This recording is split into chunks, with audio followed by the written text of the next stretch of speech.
سلام، انا جايه النهارده اغير وجهة نظركم عن الكريم كراميل، ومش هنعمله لا بفرن ولا دقيق ولا بيض ولا مكونات كتير ولا هنجيبه تاني من بره. يلا بينا على المقادير. اول حاجه هنحط طاسه على النار او اي حاجه عندك انت ترتاحي فيها ان انت تعملي فيها الكراميل. انا هنا استخدمت تقريبا بما يعادل كوبايه الا ربع سكر زي ما انتوا شايفين كده، وبحركه لغاية ما يوصل للأطراف بالشكل ده.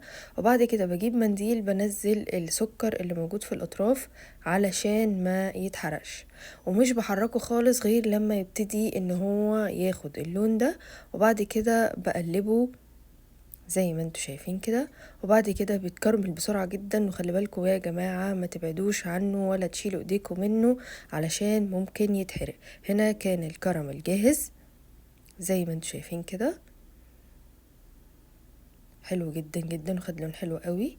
وبعد كده بحطه في كاسات التقديم بتاعة الكريم كراميل، وبعد كده بدخلها التلاجة تبرد شوية على ما اعمل الخليط بتاع الكريم كراميل. اول حاجة هستخدم علبة قشطة، وبعد كده ظرف كريم كراميل واحد،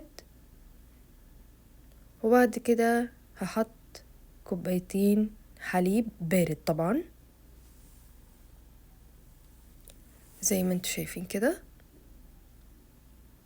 وبعد كده هقلب كل المكونات مع بعضها على البارد، وبعد كده هرفعها على نار متوسطة، لا هي عالية ولا هي باردة ولا هي واطية، سوري. وبعد كده هنفضل نقلب نقلب نقلب كويس جدا جدا جدا لغاية ما يوصل لمرحلة الغليان، يغلي يغلي بالكامل زي ما انتوا شايفين كده. هنا غلى اهو. وبعد كده بستنى عليه 10 دقايق يبرد، وبعد كده بحطه في حاجة عشان اعرف اصبه فوق الكراميل. وبعد كده طبعا هدخله على التلاجة مش اقل من 4 ل5 ساعات، وبعد كده نستنى عليه في التلاجة. وبعد كده هنا كان طلع من التلاجة، هنا كان تاني يوم الصبح. ويلا بينا نقلبه زي ما انتوا شايفين كده.